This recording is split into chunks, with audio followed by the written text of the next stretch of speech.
Good morning, Wednesday morning. Wild, long day ahead. It's 6:30 in the morning, going out of Tel Aviv to meet an entrepreneur and a friend, followed by a couple of other meetings with entrepreneurs. Then I'm having lunch with Omer Perchik, one of the most impressive CEOs out there, the CEO of AnyDo. Then another meeting with an entrepreneur, and then I-24 News, my weekly segment there. After that, like immediately after that, I have an event, a panel that I'm moderating. On the panel is a member of the Singtel team and a member of the GE Ventures team, the guy who actually runs GE Ventures in Israel, John Pulitzer, an old friend. It's going to be a wild day because, like I said, I'm leaving at 6:30 in the morning. I won't be back before 10 p.m. So I'm a little bit nervous about that, but excited. And in other news, I started playing around with some more Instagram, specifically Instagram stories. The challenge is not spreading myself too thin because, got to figure out what goes here on the vlog, what goes on Instagram, what goes on Twitter, etc. But I'm having a good time with it. So go check me out on Instagram stories and give me some advice, give me some tips on how to be better over there. Yeah, excited about this day. Here we go.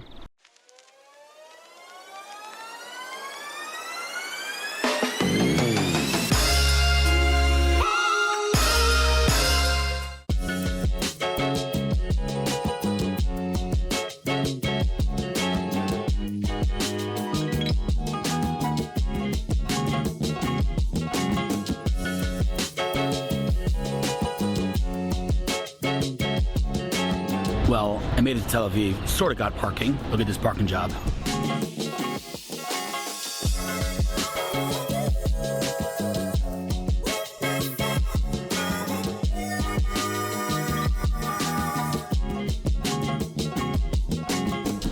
.30 in the morning, meeting over coffee. Fantastic coffee, I might add. Nice lipstick. Look at that. Got lipstick going on here. Very nice. This is actually one of my favorite cafes. Yeah, it's pretty good. Really good coffee. Very good coffee. Okay, so if I'm meeting someone at 8:30 in the morning, I admire them. Thank you. You're very welcome. I admire you too. Well, that's super sweet of you to say. But we're talking about you here. Who are you? Hi, I'm Yonit Tanenbaum of YQ Media. And YQ Media? Yes, and I work with Sage Marketing here in Tel Aviv. You were ready to go, just jump in with the pitching. Yes, I do marketing and branding. Let's back up. I want to talk about you, not about your work. You're more interested in your work. Marketing is marketing. Let's talk about you. Where are you from? Let's talk about it. I grew up in Houston, Texas. I lived in New York for the past 10 years and moved here about a year ago. Why? It's a good question. Most people want to know why I would leave New York for Israel in general. That's what I'm asking. I wanted to live somewhere where there are lots of young, cool Jews, and Startup Nation and the tech community, and of course Hillel. No, we didn't know each other back then. Tel Aviv just was the first choice. I came here to check it out last summer, and I stayed. It's been awesome. Can we talk about your without getting too personal, but can we talk about your, I don't want to call it upbringing because that sounds very intense. What is with the fly here today? Can we talk about your background, but you have an interesting one. I think you have an interesting one. So. Where are you from in New York? I lived in Crown Heights. So you grew up Chabad. You grew up, let's call it strictly religious. Yeah, pretty much. In a very strict religious home. Not like psycho, like strict. Mm-hmm. And you're one of 6 siblings. Yes. Okay. Let me know if we're getting too personal. That's cool. And then you picked up, also I was going to say in the middle of your life. You're not in the middle of your life. You're still very young. But you picked up by yourself, just came here and just took the leap. Yes, I did. A year ago. Mm-hmm. Okay, how did we connect? We connected because anyone I asked about getting into marketing and tech and startups in Tel Aviv, everyone said, talk to Hillel. So eventually I messaged you, and then we got on the phone. You said, call me. I called you, and that was it. Was that nice? Yeah, it was great. Was that nice? You also said, call me when you get to Tel Aviv. Before you moved Yeah. here? Yeah, so those things, I'll tell you, honestly, not to this is going to sound weird. I'm not saying I'm some kind of big success, but those things make me happy. Like when someone achieves some sort of success or milestone in their life, by the way, and they say to me, by the way, we spoke, whatever years ago, and you were nice and you took care of it. So that makes me happy to hear that. I'm happy. I don't remember speaking before you. I remember speaking on the phone when you were here. Mm-hmm. We spoke on the phone before you were here also? Yes. Wow, awesome. Well, I made the decision, and within 2.5 weeks, I was on a plane. So I spoke to you between those. Turns out I'm a nice guy. Yeah. Nice, love it. You happy with your decision?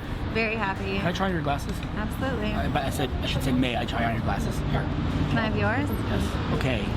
You're blind. I love glasses. Yeah, I'm blind too. That looks awesome. Does it? Nice. Yeah, take a picture. Yellow's not really my color. Okay. Can we see? Oh, it's good on you. Okay. Okay. Anyway, so now let's talk about your work. So your background, you've been working in PR and marketing for how long? Since 2008. 10 years. Almost 10, yeah, 10 years. Okay, and what would you say is your specialty? If someone's watching and they want to know, what does Yonit know? What do you know? I help companies strategize how they're going to reach their markets, and then I get them there with lead generation, lead nurturing, lots of cool campaigns. Okay, so you're more of a you're more of a quantitative, meaning you drive actual numbers. You're more like running campaigns and ads and things like that, as opposed to me, which is more like qualitative content. And I would say paid advertising is more quantitative, and creative writing and strategy is more qualitative. That's true. So you do both? I manage the paid campaigns, but I don't actually implement them. Meaning I manage the people who implement them. So if I have one piece of feedback from people that watch the vlog and follow me on social that I'm getting most often by far is don't just interview people, but ask them actually for advice. Oh. Like if someone's watching and they're getting their feet wet in the marketing world, or they have a startup and they want to know quick piece of advice. I'm totally putting you on the spot. Did not prepare you for this. I don't know if you can think of something, but if you have like a really quick piece of advice, whether it's on the paid campaign side or the social or the content side, what would you say? Something like quick kind of tidbit. Sure. Well, in Tel Aviv, everyone has an idea, and some people actually do something with that idea, which is awesome. But please remember to partner with a marketer so that you can get your message, your product, your service to the right people in a way that is memorable and will be successful. So what you're saying is you need a marketer. Right, so tech product is not enough. I think most people realize that, but the question is, do you think, and this is a real question, I don't know the answer to the question, Okay. I'm asking the real question now. Do you think if I have an idea for a startup, working with a marketer is on the same priority level as building out the product, as the technology, or do you think build out the product, build out the prototype, get some POC, get some collaborations, and then get a marketer, or do you think literally same top priority? No, you start off with a strategy with the marketer so that you know which direction to take the product, because you need to give your market what they need and what will help their lives, what will improve their lives, and not just whatever is a smart product that you want to build. So now what I'm going to do is I'm going to embarrass you a little bit. Okay. But I'm going to embarrass you in order to plug you. Sure. You ready? So I mentioned some names in the last hour that we were sitting that you were not familiar with. It is absolutely unfathomable. Is that a word? Unfathomable. Unfathomable. The name. That you have never heard the name Yossi Vardi. That is not okay. The reason that you have never heard the name Yossi Vardi is because you are not heavily networking in Israel. You need to be networking much more. And now comes the plug. If you are a startup person, or if you're a marketer, or if you're an agency, or if you're a VC, or if you're in the space, and you want someone who brings global experience in the marketing space, meet Yonit for coffee. What's your email? I'm your girl, Yonit at yq-media.com. Great. What does YQ stand for? It was my nickname when I was younger, Yoniqua. I like it. That's your it's your online thing. All right. I dig it. Very cool. Little ghetto, Wait, huh? say it again. Say the email again. Yonit, Y-O-N-I-T, at yq-media.com. All right, and I didn't ask you this before, but I know the answer to the question, so I'm going to say it. No strings attached. Right? You're happy to meet. You're happy to give advice. You're happy to help. Absolutely. You're not selling anything. No, I don't charge for that. Okay. All right, do it. Hit her up. It's free. It's awesome. I want to meet you. I want to tell you this. I love ideas. I love strategy. You need to ask me what everyone asks me when I take out this monstrosity of a camera. It's like, oh my God, what are we going to talk about? And I'm like, well, just have a conversation, right? Yeah. It flows, right? Yeah. It's totally, right? People are very scared of this camera, but like at the end of the day, I turn this thing on, we just have a conversation. And It's huge. It's too early in the morning. Anyway, yeah, this was fun. Coffee was great. We'll do it again soon. And yeah, just get networking. You got to break into the space, or people need to know about you. All right? Deal? Yes. You're going to do it? Excellent. Love it. Love Thanks for the it. time. Bye. Bye.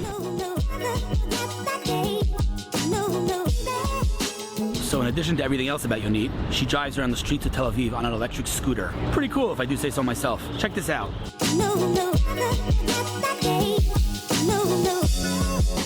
All right, so this good-looking guy sitting next to me, digging a spike, and you got the look, you got the whole look going. You look like a real hipster. Who are you, first of all? Let's start with that. My name is Yigal Deitcher. I'm a lawyer. Wait. Do baby steps. Yigal Deitcher. How My long name is Yigal Deitcher. I'm from Canada originally. That's important information. Made Aliyah to the greatest country in the world, startup nation over here in Israel. How long do we know each other? I mean, I should say I knew your brother before I knew you, but we know each other. At least 10, 15 years maybe. Through That long? Wow. Yeah. Itamar, Times pass It's amazing. quickly, So you are, I think maybe, I don't even know if it was our first, but one of our first professional interactions was when you were legal counsel at Iron Source, yeah. Iron Source is, if you're not familiar, one of the leading unicorns in this country, multi-billion-dollar company, amazing company. You were Third biggest ad tech company in the world after Google and Boom. Facebook. Is that true? Yeah, That's and incredible. they're That's incredible. Okay, awesome. I'm not going to get into the swamp, the discussion. I didn't mean ad tech is swamp. The discussion of ad tech is swamp. I don't want to go there. So, but Iron Source is objectively an amazing company. company. You were legal counsel there. You recently, not so recent anymore, but you left. You kind of joined or started. I joined Hillel Schreiman, who also who opened up ConsulTech. ConsulTech provides compliance, legal, and strategic consulting. What's the website? Our website is consul-tech.co. Love it. Okay, so the reason I turned this thing on is because you dropped the four-letter bomb on me. Yeah. Today it's a bomb. It is. Today it's a bomb. GDPR. Well, and the way we sell the GDPR, the way we talk about the GDPR is that it's not a bomb at all. It's just about understanding the regulation, getting the proper advice, and being able to comply with it. Of course, now we're talking about 2 weeks out from the effective date. The GDPR was legislated 2 years ago. Yeah, sure. 90% of people watching this do not know what GDPR is. I didn't know what GDPR was like 2 weeks ago. We heard the acronym GDPR. What the hell is GDPR? Yeah, no problem. Dumb it down. GDPR Really dumb it down. General Data Protection Regulation. 20 years ago, in 1995, there was the Data Directive. 20 years, a lot has changed in technology, right? I mean, we can agree on that. So the laws also have to change. So what was accepted? What made sense for 20 years ago when people were maybe at the beginning of the internet and using floppy disks is absolutely not what's going on with data today. Can I just point out one thing? Yeah. When you say 20 years ago, this will never change. I'll always think 1990. 20 years ago was 2000. Do you realize how insane that is? 2000. Or My bar mitzvah was on 2000. 20 years ago, it's just so crazy. Anyway, go on. I just want to point out. So, I mean, a lot of... What's up, dude? Say hi. Say hi. I'm not saying hi. I'm not saying hi. With that hair, you got to get on camera. I'm not kidding. Say hi. Top branding guy in Israel. Okay, we're gonna finish with the discussion about GDPR. You don't know who he is? 2 minutes. What's your? Come here. What's your website? Plug. What's your website? Natty.com. NATIE, right? NATIE. .com. Oh, that's a good URL right there. 2 minutes. 2 minutes. Don't go anywhere. I want to talk to you real quick. 20 years GDPR, have passed. yes. The regulations have to come and keep up with the pace. Right. The other thing is that the GDPR is, because it's a regulation, the states don't have to implement it each state by state. Okay. So it goes on the 25th of May. It'll be for all the states in the EEA. Dude, you are. I tell you the problem. You're way too intelligent. I'm actually not saying that sarcastically. Like, to you, like GDPR and all this mumbo jumbo legal talk makes all the sense. For me, like, I'm super dumb about this stuff. So let me dumb it down. Make it as simple as possible. We really dumb it down. Because there's been so many changes in the internet, there's so much data being collected. Okay. If you're a small company with an app that has a flashlight, you could essentially be collecting data on the person's location at all times using different SDKs. Now we're talking. And so, because there's so much data, there's this regulation. And which means, correct me if I'm wrong, which is saying to those companies that are collecting data, you now have to free that data and let the user decide what they want to do with their data? No? A part of it is that there's the user rights part, which is everything with regards to being able to change your data, access your data, object to the collection of data, the different user rights that are included within the GDPR. The other part? The other part is about the understanding of where you collected such data. So you have to have a lawful basis for collecting the data. Well, we're waiting. Okay, listen. So let me just plug you because your brother's the lawyer, no? My brother is a lawyer. Yes. Fine. So we'll hire him. If a company wants to now be GDPR compliant, they reach out to you. They should 100% reach out to us. And the process, we believe that the process should be simple. And so what's your email, dude? Give me your email. Sorry that I'm cutting you off. My email is yigal@consult-sh.com. Okay, so YIGAL. YIGAL. At consult dash SH.com. SH stands for where the No, that doesn't stand for that. All right, fine, great. So reach out to the guy if GDPR is on your brain, and if it's not on your brain, it should be on your brain. Especially for ad tech companies, 100%. because of our knowledge with the ad tech companies coming from in-house in an ad tech company, we really can provide a lot of added value and the understanding of the entire ad tech ecosystem about the GDPR compliance, where it connects you. I feel like we have to do an entire episode just on GDPR, but the bottom line is, like, we should on the 25th. The bottom line is, though, this whole Facebook scandal a couple of weeks ago, it's just total coincidence. It happened like a couple of weeks before GDPR. I mean, it's obviously very connected in the same world. Everything's very connected, that's the world we're living in. Nokia's been connecting people for years. Look at that. Now Facebook is. I'm going to go meet this guy. Absolutely. This is a very great spontaneous education for me, and let's actually catch up. I actually would like to educate myself and others. Steak whenever you want. You had me at steak, man. Regards to you, bro. We'll talk soon, man. I've said this before on the vlog. You're not the first person I had to twist their arm to get on video. We're filming now, by the way. So I have to look at the camera? No, okay. we're having a conversation. So I can look at you. You can look at me. I don't know, whichever you found better looking. So me. Okay, so here's the thing. Like, people, because they see this camera, it's like, this is a scary thing. It's very intimidating. Yes. So people are like, wow, what do you want to interview me about? And I always say, what I said to you just now, that coffee looks incredible, by the way. Right? You see ADD, you see my ADD in action just now? Do you notice that? We were just having a conversation. Sorry. Yes, I noticed. Anyway, so I always say to people, like, let's do it. It's total casual casual conversation. You don't like it, I delete it. That's my pitch. Now it's my pitch to you, and you'll see we're gonna have a good time with this. So I'm gonna trust you that you're gonna delete this. I promise you I'll delete it if you don't like it. Okay. But you know what? We won't get there because we're gonna have a good time. You'll see. Okay. You'll see. Yeah, let's okay, see. so let's start from the beginning. Okay. Who are you? Shany Peleg. Shany Peleg. How long do we know each other? Since I think the day we first moved into WeWork together, right? Is that true? The day that WeWork opened, we both moved in. That's true. So that's what January we met. 1st, 2015. Yeah. Really? I feel like we knew each other before that. No, we didn't. No? Oh, no, that's not true. Mm-hmm. That was the day we realized we met like a few years earlier in Petah Tikva. Oh, you have a really good memory. I remember what happened yesterday. For Oscar. Oh, wow. When we did a It's true. conference, Okay, we so heard about you and we're like... We've been really good friends for a really, really, really yes. long time. Now that really went into details, but now... Hotshot engineer, entrepreneur, co-founder of Evolero, was an amazing events platform that I used for my own, remember, summit in New York? Yeah. Remember that? Of course. That was amazing. That was one of my biggest victories in my whole career because we had raised money for Microsoft Ventures and we had no users, and I'm like, we talked amongst us, Jeff Pulver, Jacob Mir, we were like, we're gonna make a summit in New York, and Microsoft Ventures and our other investors are like, what? You have like no users, go get users, what are you doing summits for? And I'm like, this is how we're gonna build the brand. They thought we were nuts. Right. Things sold out. Gary Vaynerchuk came and keynoted for free. It was crazy. I remember that. That was like one of my biggest wins in my whole career. And that was a regret because we stayed in Israel. We didn't come to New York for the summit. Totally should have So come. see, you remember it as a positive thing. I was Right, like, there you go. Okay, so Skip you're so like I said, we're good friends. You're a hotshot entrepreneur. You did that platform for how many years? 6 years. 6 years. Okay. Yeah. Co-founder, right? What was your official title Yeah, there? co-founder, COO. COO. Okay. Tal Shoham was CEO. Got off the phone call. I got a phone call 30 seconds ago with someone who was asking me if I joined the company and my goal or my goals in the company or my role in the company is to raise funding. What should be my title? I said, well, CEO. She's like, well, I can't be CEO because someone else is CEO. So I said COO. I said it's the best you can do. Like, you I should be love C. COO. I think it's a good. I think for me specifically, it really, really works because I'm Get it done. get done. Yeah. 100%. And the Our kids idea watch it. is Can like, you watch her now? I'm just oh, kidding. sorry. And the idea, no one's watching at this point. It's still, I'm still it's editing still it. here. Edit that. Beep that out, Yeah. Joseph. Okay, yeah. But COO, you just kind of, the way I see it is that you take the different branches that you need in the company, you set it up, and then you walk away and you move on to the Love next it. thing to set it up. I love it. You set it in motion. Set it in Love motion, it. Okay. you figure out what the sales needs, and every time the company's in a different stage, you go back and I love revisit that branch. I love that, but I have two things I want to focus on with you today. Yes. Two things. First, let's talk about a story that you told us just now. We were just sitting, you told me a cool story that I want to talk about, and we'll give a disclaimer. We'll give that Okay. disclaimer in a second. The second Okay. thing is I want to hear in like 5 sentences what you're doing today. But first, let's start with the fact that you've been. Okay, the disclaimer is this is a story that just happened, fresh off the press, and we don't know. So I'm not committing to anything in the future. Full disclaimer. Yes. But you've been smoking a pack a day for 20 years. Yes. Last week, you met someone. Sunday. Yes. 3 days ago. Yes. 4 days ago, you met someone. Hit me. What's So the story? there's a little bit of an urban legend about him in Tel Aviv. Okay. That it's a guy who through like energy healing, he does, just works in a building in Tel Aviv. Right. And through energy healing for free makes people quit smoking. Okay. This is what he does for a living? No. It's free. No. Okay. It's in his volunteer. He's a guard. volunteer. Yeah, he's Okay. a shomit. Okay. Got it. And You went to him. so I had his phone number for about 6 months. Like Right. any attempt, like any good smoker, Right.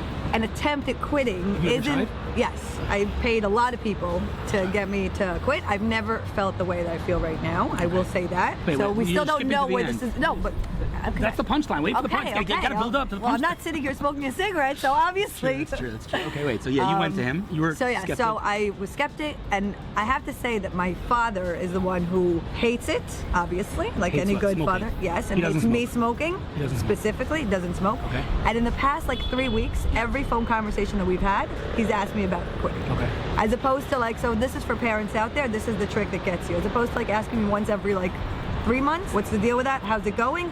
Every day. Single conversation. Persistence. Persistent. Love it. Okay. And So at one point you're just like tired of like, saying this isn't a big deal anymore. So I remembered I had this phone number for 6 months. I've had it. Tal, actually, my co-founder, gave it to me. And I decided to call him. On Wednesday I called him. He's like, okay, come in tomorrow, which was Thursday. I told him I can't because I had to do stuff outside of the office. I told him I'll come in Sunday. Sunday morning I called him. He told me come in at 3:30. 3:30 I sat here. 3:15 I sat here like 4 or 5 cigarettes in a row. Really? Yeah. Went there. Can I just ask you a question? Yeah. I wouldn't interrupt you. Like, you're like a very rational, reasonable, grounded person. Right. You understand that. And by the way, I used to smoke in the army, and like I used to bite my nails horribly. I also I have an addictive personality. Yeah. But like, while I would bite my nails, I think to myself, what is wrong with me that I have no control over myself? Like, did that bother you on a conscious, like, mental level? No, I just knew that I liked it. But you had no control. I knew that I would hate. I had no control, but I felt scary? like no. And I'm not a person who loses control. That's like what I'm mentally. saying. Mentally, I don't lose That's control. like, I you're a won't- rational person. You're usually a very I don't know. grounded. Maybe it's the rational person. You kind of make it work in whatever frame you need it Okay, to. so you try like to I'm a justify smoker, it? so I would justify like what it was doing to All me. right, I hear that. Okay, so you went to. All right, so you went to 4 or 5 Went to cigarettes. You him. went to him, yeah. Went to him, sat down for an hour. First, he hold your hand, make sure your pulse is normal. Tells you some jokes. Yeah. And then he just starts He's a normal pressing. dude. He's like not like a hippie. No, normal dude. He has these things that he can tell about you. Like he was holding my hand and he was like, "What did you do to your lower back a few days ago?" And I did a yoga move that hurt my back a little bit. And I was like, "It's okay. It's not a big deal." It's actually kind of creepy. It's a little bit creepy. Oh my god. But Okay. and then he finished the whole thing, and then he goes, "Okay, no carbs now for 14 days." And for me, the big thing is beer. Yeah, Not being able beer. to drink beer, and I'm going to Midburn next week. Oh, God. And I was like, okay, so this thing is out the window. It's not going to work. Right. And when I went out, I just didn't pick up a cigarette and didn't think about it. And the only time I you think can't have about carbs it, now? I haven't had carbs since Sunday. You know that's my thing, right? Do not eat carbs. I don't eat carbs. But fruit. Where do I you don't eat stand fruit. with fruit? No way. I don't eat fruit. It's full of So sugar. I'm allowed fruit. Oh, that's sugar. That's carbs. I think natural without sugar. that, yesterday Okay. I decided to make this weird I'm dates fine. and something. So you're telling me it's been now 3-4 days you haven't had a cigarette? And I haven't had a cigarette. I feel great. You don't feel the need. It's not that I feel the need. I think the biggest adjustment is the mental. There's a lot of You used to- planning. No, there's a lot of planning when you have cigarettes. It's okay, you think ahead. You're like, okay, so I'm going to go to the thing. I'll go to the office. I'll make the coffee. I'll go to the roof. I'll have a cigarette. And even yesterday, I was talking to my mom on the phone the whole time about how I quit. I come up into my apartment. I start making coffee. I sit down. I start on the phone with her. I start looking through my bag for the cigarette. Wow. So it's not a question of Right. I need it. It's just the mental switch has to change. Habits. The habits, and I just kind of try to laugh about it. And the funny thing is that I think smokers and non-smokers here will be hard for them to understand, is that for smokers, the activity of sitting on a couch and watching TV while smoking is very different from the activity of just sitting on a couch and watching TV. I hear that. Do you know what I mean? It 100%. feels like an activity. Yeah, I feel that way about cigars. Okay, although I do think that cigars, even as an outsider to cigars, it feels like it's probably more of an activity. There's a lot more Yeah, effort that's being done there. Cigars calm me more than anything in the world. Really? Can't explain to you. I could sit with this. I'm telling you, I'm not joking. I don't smoke a lot. Once in a while, I have a cigar. Sitting with a little thing of whiskey and a cigar relaxes me more than anything in the world. I don't know what it is. It's something super strange. I heard that if you inhale a cigar, like hell. it's like a 20 pack. It's like a full it pack. hurts. It's super strong. Are you kidding me? It hurts like hell. Wait.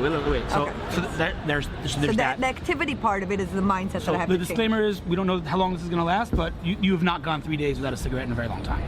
I don't think ever, and definitely not when it wasn't a struggle. There's no there's no You feel struggle. nothing. It's unbelievable. All I right. feel nothing other than those mindsets every once in a while. You know what this means? I'm a non-smoker. No, it Oh, means that we're going to have to do a follow-up interview of course. in a couple of weeks. Or we trash this one and just do a new one. No, in a couple of months, they're going to want to know if you. They're gonna wanna okay, know so what that's happened. topic number one. Super interesting. Is there a name to this energy thing that you did, or you don't know the name? I don't know the name, and I think the guy pretty much wants to stay as Anonymous? Okay. anonymous Fine. because he does not, Stay but his tuned. whole office bags and bags of cigarettes. Oh, really? Of people just giving you that coming in stuff? and throwing it out. Okay, stay tuned for a follow-up on For the that. follow-up. Now, next Now. topic. What are you doing now? Now I'm in CryptoRated. It's a daughter company of Zirra. CryptoRated, what we do is we rate ICOs for investors. Let's give a little background. Zirra, what's their website? Zirra.co? ZIRRA.com. .com? Yeah. So give me one line on Zirra. What's Zirra? One line is that they do analysis on private companies to Beautiful. kind of bridge the stories between what founders are saying, what investors are saying, what users Love are it. saying. Due into- diligence platform? Is that okay to say? It's a what? It's a due diligence platform? It's a yeah, I think that's okay to say. It's based on AI technology, which I think is the The big magic part. sauce? The Okay, love magic it. sauce. All right, and you are a daughter company of Zirra. Daughter company is that what happened when the whole crypto rage started, a lot of investors came forward and asked for information about ICOs. Right. Because it's two very different fields, one's regulated, one's unregulated, there came the daughter company CryptoRated.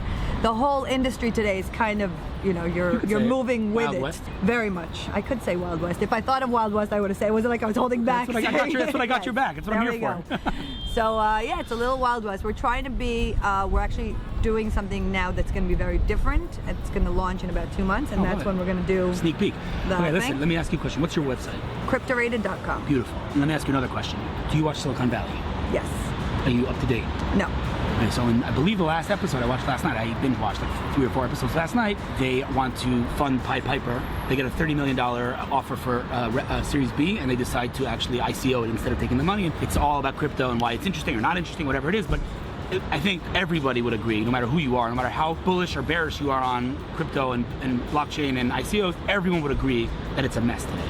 It's a mess today, yes. You guys are making order in that mess. We're trying to, yes. That's simple. Yeah. Making some order. I love it. There we go. That's All a right. nice way of putting it. Check out the website if you're interested in ICOs, and we're going to do a follow-up meeting in a couple of weeks. Was this fun or not? It was actually fun, but I forgot that this scary thing was here. That's the point. And just talking to you is That's what I'm fun. So saying. this was, that yeah. means I'm doing my job. I love it. Thank you. See? We're going to do a follow-up in a couple of weeks. I love it.